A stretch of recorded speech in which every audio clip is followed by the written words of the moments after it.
নমস্কার বন্ধুরা, আশা করি সবাই খুব ভালো আছেন। বেশ কিছু দিন ধরে, বেশি কিছু দিন বলবো না, বেশ কিছু বছর ধরে কিছু কথা মাথার মধ্যে খুব স্ট্রাইক করছিল। বলবো বলবো ভাবি, কাউকে বললেই ঠিকমতো উত্তরটা খুঁজে পায় না। হয়তো সেই উত্তরের সন্ধানেই আজকের ভিডিওটা বানানো।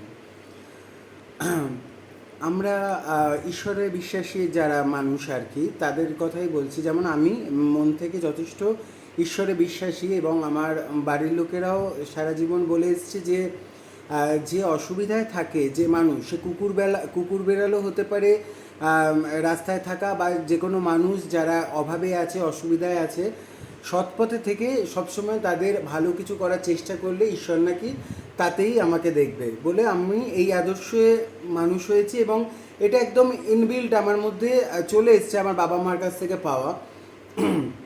তাই সৎপথে চলা এবং মানুষের ভালো করব। যেমন রাস্তাঘাটে থাকা কুকুর বেড়াল অসুস্থ থাকলে বা ঘা প্যাঁচড়া হলে তার শুশ্রূষার চেষ্টা করব, এইটা মোটিভ নিয়েই আমি চলি। কিন্তু আমরা তো মন্দিরেও যাই, আমি যাই মন্দিরে পুজো দিতে নানা রকম, কিন্তু আজকাল মানে আস্তে আস্তে মন্দিরের অবস্থাগুলো এমন একটা জায়গায় চলে যাচ্ছে, সেখানে ঈশ্বর আছে নাকি সত্যি সেটা একটা মানে বিশ্বাসের অভাব হয়ে যাচ্ছে আমার নিজের পার্টিকুলারলি।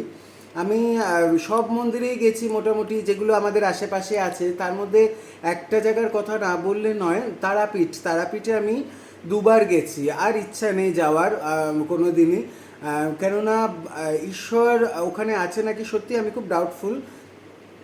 এই কারণে বলছি, আপনারা যারা যান নিয়মিত, অনেকে আছে সময় সুযোগ পেলেই তারাপীঠে মা তারার কাছে পুজো দিতে যান, তারা দেখবেন যে ওখানে বেশ 3-4টে লাইন থাকে, যে যারা বিনা পয়সায় জেনারেল লাইনে দাঁড়াই আমরা, তাদের লাইনগুলো সকালবেলা ভোরবেলা আমরা 4:30-5টার মধ্যে গিয়ে লাইনে দাঁড়াই, পুজো দিতে দিতে 12টা 12:30 এরকম হয়ে যায় অকেশনালি, বা শনিবার মঙ্গলবার দেখে। তারপর 1000 টাকার লাইন, 2000 টাকা লাইন, 4000 5000 টাকার লাইন, মানে অনেক কিছু ভাগ করা আছে ওখানে। এক তো ডিস্টেন্স, দ্বিতীয়ত মানে আমি দেখেছি অনেক লোক সে কালী ঠাকুরকে জড়িয়ে ধরে ছবি টবি দেওয়া, তারা কত টাকা দেয় আমি জানি না। তো এই ধরনের জিনিসগুলো মন্দির চত্বরে অ্যাটলিস্ট ভাগ করে দেওয়াটা ঠিক বলে আমার মনে হয় না। পার্টিকুলারলি তারাপীঠের মধ্যে সবথেকে ভালো লাগার জায়গা আমি বলছি, দুপুরবেলা যখন খেতে দেওয়া হয় মন্দির চত্বরেই, সমস্ত মানুষ, সে মানুষ যেই হোক না কেন, তাদেরকে সবাইকে এক জায়গায় বসে খাবার খেতে হয়। আমি নিজেও খেয়েছি, সেটা খুব ভালো লাগার একটা জায়গা এবং সময় মন্দিরে।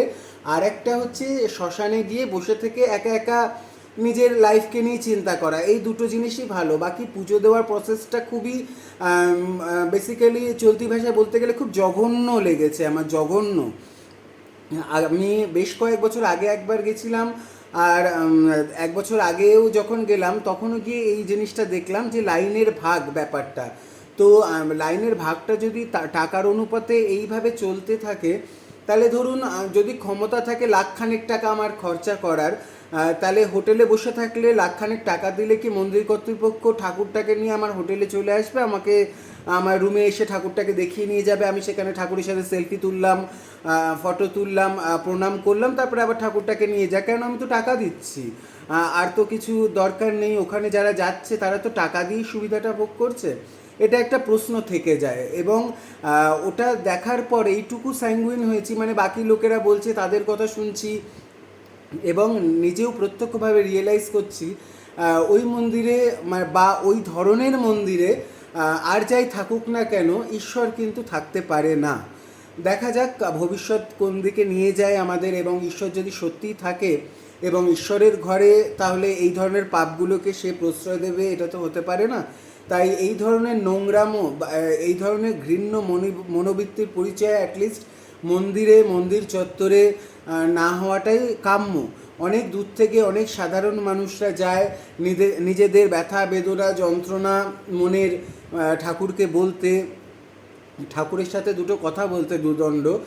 সেটা নিয়ে যদি এই ধরনের ব্যবসা শুরু হয়, তাহলে একদিন এরকমই হবে যে যার অনেক টাকা আছে সে টাকা দেবে এবং ঠাকুরকে তুলে নিয়ে এসে তার হোটেলে দেখা করিয়ে নিয়ে যাওয়া হবে। তো সেটা করা যাবে নাকি আমার প্রশ্ন থাকলো। এবং এই ধরনের নোংরামও বন্ধ হওয়া উচিত কিনা সেটারও একটা প্রশ্ন থাকলো সবার কাছে।